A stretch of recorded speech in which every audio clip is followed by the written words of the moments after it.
Hi, in this video, we will talk about how to get a page URL in Playwright. So sometimes if you want to verify whether you navigate to the particular URL or not, so then you can get the URL and you can verify, you can assert. So for that, we need to get the URL of a page. So for that, let me create an instance of page.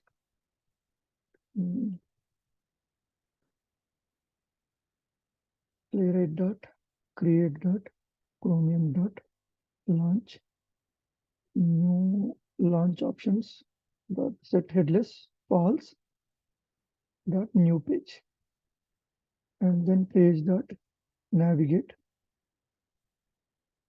So we can go to any website. So let me go to Google. So let me take that.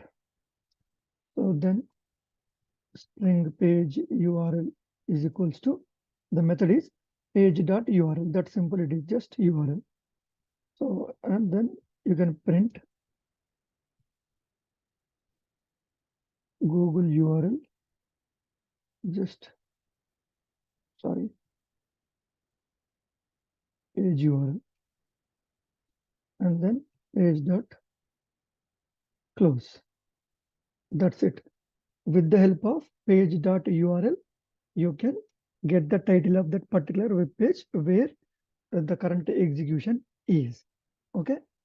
So, and if you want to see for other pages also, let me take this one. Otherwise, Playwright,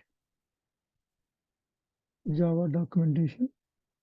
So Java Docs API, and then okay, let me go to playwright.dev docs. So this is what. Okay. So let me go to page dot navigate. This URL, it has to print page URL is equals to page dot URL, and here I can mention Playwright document URL is page URL. So I have navigated to two different URLs and I'm printing the same URLs, whether it is printing there or not. Okay, so let me run this one. We need to get the exact title, whatever we provided there. So, but in the real time, when you click on any button or any link, it will navigate to separate web page. So that time you can see that particular web page URL. This is that same HTTPS google.com playwright.dev/java/docs./intro. Okay, same URLs. So here we need to remember page.url. This is the method we need to remember to capture the particular page URL. Okay, so that's all in this video. Thank you for watching this video. Please like the video, share the video, and subscribe to the channel for interesting updates. Thank you.